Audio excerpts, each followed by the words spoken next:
Segundo o levantamento obtido por meio do Conselho Nacional de Justiça, o Brasil registrou um aumento de 48,5% nos pedidos na Justiça pelo registro em carteira assinada entre 2022 e 2023.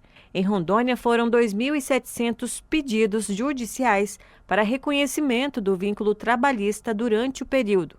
Em 2 anos, o número de processos cresceu 61,7% no estado. Esse advogado trabalhista explica as principais diferenças entre a contratação via CLT e o modelo de prestação de serviços como pessoa jurídica. Então, numa contratação CLT, você tem alguns mecanismos de proteção ao trabalhador, como a garantia de um fundo de garantia, da previdência, dos recolhimentos previdenciários, dos direitos de limite de jornada e uma série de benefícios que estão colocados aí, variam de categoria para categoria, mas uma série de benefícios que estão colocados naquela relação de emprego, né? O contrato de prestação de serviço, as partes têm a liberdade de escolher quais são as condições que estão colocadas.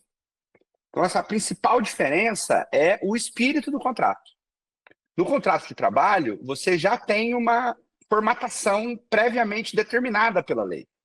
No contrato de prestação de serviço da pessoa jurídica, não. O especialista também destaca as diferenças para o empregador. Para o empregador, é preciso entender que quando ele tem um empregado, ele tem uma série ele tem um código de conduta previamente determinado pela lei. E esse código de conduta previamente determinado pela lei não é aplicável ao contrato de prestação de serviço de pessoa jurídica. Então você não pode contratar um PJ e tratá-lo como se empregado fosse. Exatamente porque nós estamos falando de duas coisas completamente diferentes. A reforma trabalhista e as mudanças na legislação mais recentes disseram que você pode contratar um PJ para exercer qualquer função dentro da sua empresa. Só que ele não vai deixar de ser um PJ.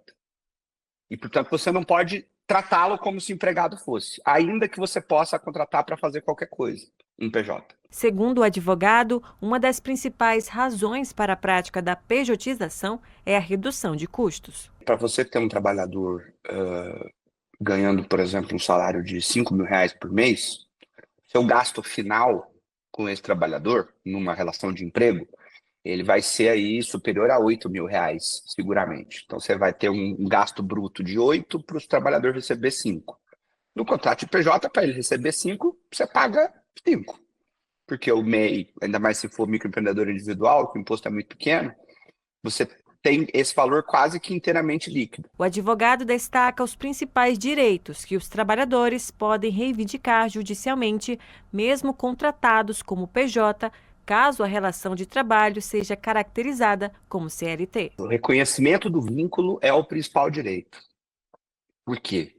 Porque do reconhecimento do vínculo, você vai reconhecer que aquele salário que estava sendo pago, que aquele valor que estava sendo pago a título de prestação de serviço, era salário. E aí, sendo salário, você precisa incidir sobre ele FGTS, INSS, 13º e férias. Isso já dá mais ou menos 30%, 35% a mais do que ele recebeu ao longo de todo o período que ele foi contratado. Então é um valor bastante impactante. Aí depois disso, você vai olhar para as condições materiais da relação. Se o trabalhador, naquelas mesmas condições, daquela mesma empresa, tinha, por exemplo, um direito a uma jornada de 8 horas e o prestador de serviço trabalhava 10, você vai ter 2 horas extras durante todo o período trabalhado para receber.